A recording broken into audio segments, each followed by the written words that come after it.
What's up, guys? It's Areebs US here back, and I want to talk about a bit about the cloud billing here, and maybe this issue that we can look here on social media.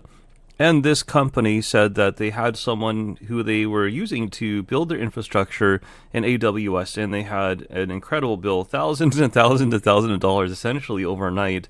They said it was a mistake by their developer. Apparently this developer made that mistake before, and a lot of people piled in on this person and said you need to have a better developer.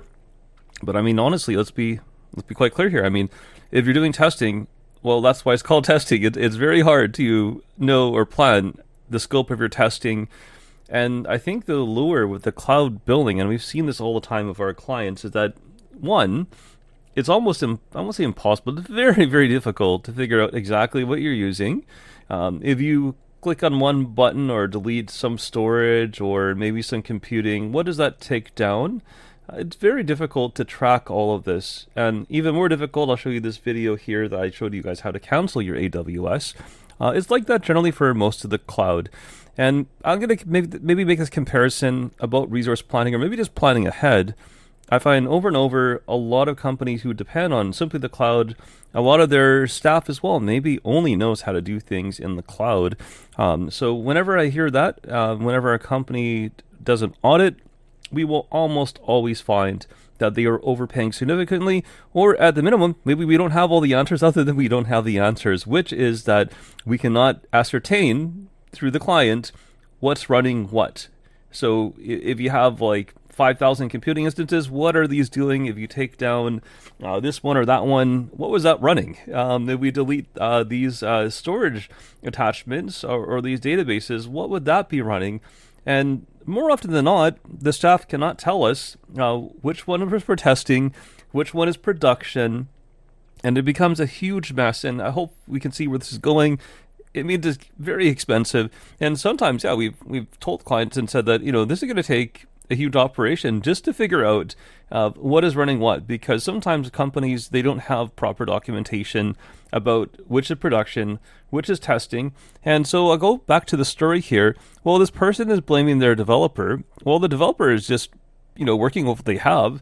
It could very well be that the company itself didn't have proper documentation, and that developer is maybe not at fault. Who's really at fault here? I think it's partially the cloud billing system. I mean, it's really tempting, right? I'll compare this not to today.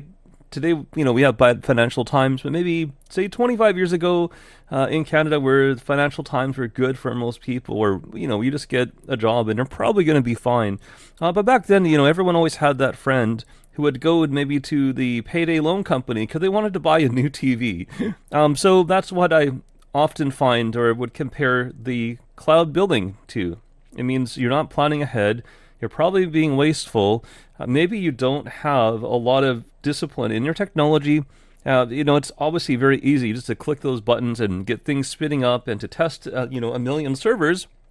But of course, it can bill you like crazy. Maybe think of it like this, like an all-you-can-eat buffet. I'm a fan of buffets. Hopefully some people are. But the point is, though, normally at the buffet, you're paying a flat rate. These days you're paying like $50 to maybe $100 per person on average for a buffet. At the buffet, that is your maximum amount, generally. So you can go and eat all you want. The cloud is like that buffet, but for each thing you touch and each thing you bite, you're paying so much more. And you only know what your bill is when you leave. It's really hard to track at the time and think, okay, well, I had a plate of pasta, I had a steak, maybe I had some seafood and a dessert. How much that cost? Well, the cloud billing is like that. You're going to find out that you get a huge bill at the end. So going back to the whole billing, in my opinion, what would be better? I'd rather pay the buffet fee. I'd rather pay. I'm paying the $50 to $100 than potentially come out of that buffet with a bill for like $1,000 or $2,000 or $10,000. So just going back to this is what I think is really important for a lot of companies to do. Now I know it's really sensitive. Sometimes some people get defensive. We've seen this sometimes management, sometimes staff, sometimes even the CTO might get very defensive. If you really want to know if what I'm saying is the case at your company, if you're the CEO or generally your management, and you're wondering if your IT has a handle on this, ask them how much you spent and exactly if they can give you kind of a breakdown and map of exactly what's running what could they delete today, what couldn't they delete today.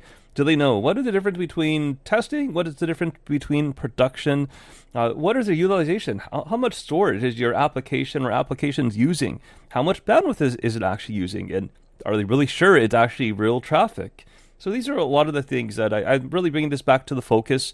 I know it sounds simple again, but it's something that I see over and over. My companies see this over and over when we do audits or when you get kind of inquiries from a client, existing client or new client. A lot of times this is something that comes into play, and it's a good thing. Sometimes, we've had clients say that, yeah, we have a huge bill. We don't know why. Our cloud bill is like, several $100,000 more than expected this month. Do you think you could investigate why?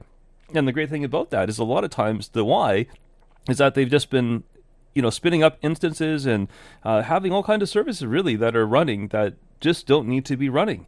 So even if they don't switch to a cheaper service, which I think they should do, but even if they didn't, a lot of time they just save a lot of money just by deleting a lot of things that are running that don't need to be running. If they actually switch to a provider which is not, I guess, a la carte, they might save multiples of money, exponential amounts of money. Well, anyway, guys, these are my quick thoughts and maybe observations about the cloud billing. Are you a CTO or CEO or just the IT manager? And can you answer this question if anyone asked you, what do we have running? What's testing? What's production? What's it costing us? And are we really sure that we need all of these items running in the cloud? Anyway, guys, thanks for watching. Please like, share, and subscribe, and I will see you guys next time.